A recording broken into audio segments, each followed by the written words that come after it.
À l'ONU, le Mali et le Burkina Faso se font les porte-voix du Niger. Les représentants de Bamako et de Ouagadougou ont témoigné leur soutien à la junte nigérienne, empêchée de prendre la parole à l'Assemblée générale de l'ONU. Ils ont également enchaîné les coups contre la France, accusée d'être complice du terrorisme. L'exercice est peu commun. Lors de sa prise de parole aux Nations Unies, ce 23 septembre, Abdoulaye Diop s'est exprimé au nom du gouvernement de transition malien, dont il est le ministre des Affaires étrangères.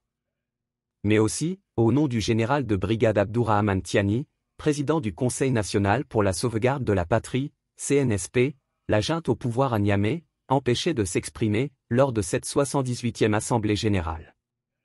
La veille, les putschistes nigériens avaient annoncé ne pas pouvoir participer aux travaux de cette réunion multilatérale de haut niveau, pointant les agissements perfides du secrétaire général des Nations Unies, Antonio Guterres. La France dans le viseur.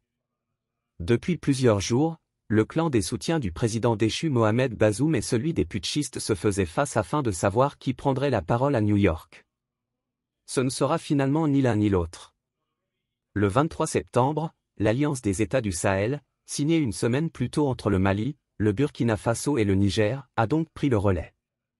Quelques minutes avant Abdoulaye Diop, Bassolma Bazié, ministre d'État de la fonction publique du Burkina Faso, avait déjà donné le ton, dénonçant une « manœuvre sordide qui relève de pratiques moyenâgeuses » pour empêcher le Niger de s'exprimer. Respectivement au nom du colonel Assimi Goïta et de celui du capitaine Ibrahim Traoré, au pouvoir à Bamako et à Ouagadougou depuis leurs putschs respectifs, en 2020 et 2022, ils ont surtout multiplié les attaques en direction de la France. Ingérence, visant à empêcher les demandes de financement du Mali auprès des institutions financières internationales, instrumentalisation des organisations régionales africaines opposant des pays frères les uns aux autres uniquement pour ses intérêts géopolitiques, les coups des orateurs maliens et burkinabais contre l'ancienne puissance coloniale ont plu. Complicité, avec les djihadistes. Nous ne resterons pas les bras croisés, a mis en garde Abdoulaye Diop au sujet d'une éventuelle intervention militaire de la Communauté économique des États de l'Afrique de l'Ouest, CEDEAO, au Niger laquelle serait considérée comme une agression, ont déjà prévenu Bamako et Ouagadougou.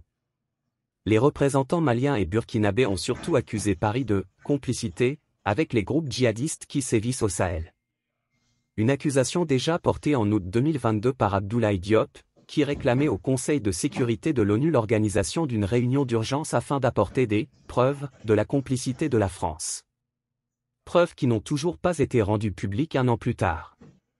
La France continue, en toute impunité, ses manœuvres de déstabilisation du Mali, comme en témoigne la récente libération de terroristes dans la région des trois frontières entre le Mali, le Burkina Faso et le Niger, a cette fois professé le chef de la diplomatie malienne, sans donner davantage de précisions sur lesdites libérations. Nelson Mandela et Malcolm X. Avant le Malien, Bassolma Bazié a accusé la France des mêmes mots. Il s'est ainsi interrogé sur l'équipement des « colonnes de terroristes ».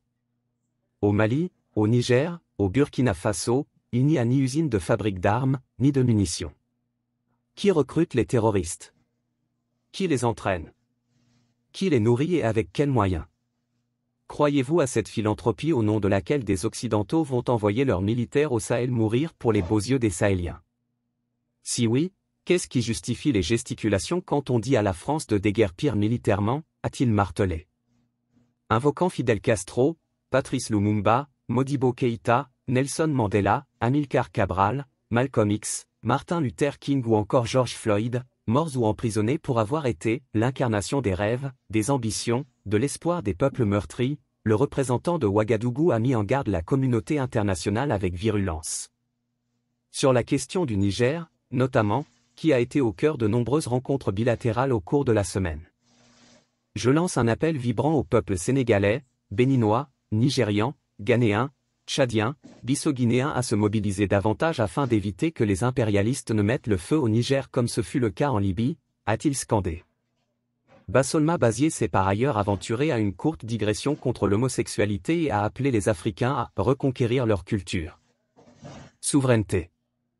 Comme le Guinéen Mamadi Doumbouya avant eux, les représentants de Bamako et de Ouagadougou ont rappelé leur souveraineté en matière de choix de leurs partenaires.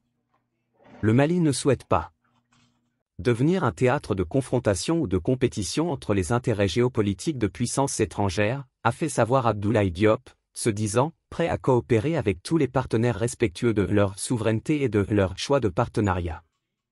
Le Burkina Faso choisira ses partenaires sans demander l'autorisation de qui que ce soit.